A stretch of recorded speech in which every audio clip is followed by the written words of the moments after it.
नमः शिवाय।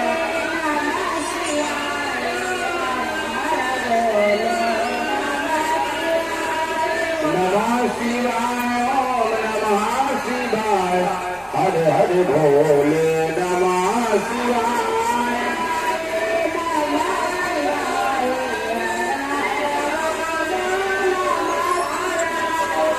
सभी लोग जो पूजन कर लिया है सभी लोग चट्टे पर आकर बैठ जाइए। अभी कुछ ही क्षणों में कथा प्रारंभ होने वाली है, तो सभी लोग जो भी पूजन कर रहे हैं माताएं बने वो सभी चट्टे पर आकर बैठ जाए।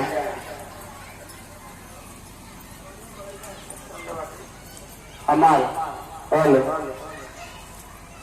जय श्री राम, जय हनुमान जी महाराज। प्रेम से बोलिए होत भगवान भोलेनाथ जी महाराज की। भोलेनाथ महाराज की जय। प्रेम से बोलिए गौरी मैया की। गौरी मैया की जय।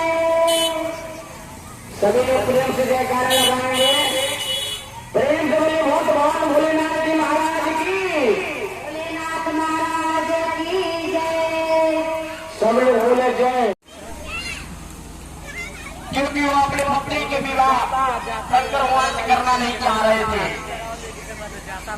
लेकिन माता पार्वती जी वो इतना तप की, तब उन्होंने उनको पाया। हिमाचल जब आए फिर उनको बोले हे पुत्री तुम घर चलो, मैं शंकर भगवान से तुम्हारा विवाह कराऊंगा। तब माता पार्वती जी प्रसन्न हुई, शंकर भगवान के साथ विवाह हुआ। यदि किसी कन्या का विवाह में बाधा हो रहा है तो 3 व्रत उन्हें रखना चाहिए। किसी कन्या को यदि जल्दी विवाह नहीं हो रहा है, बाधा हो रहा है, तो उसे 3 व्रत रखना चाहिए, करना चाहिए। ठीक ना?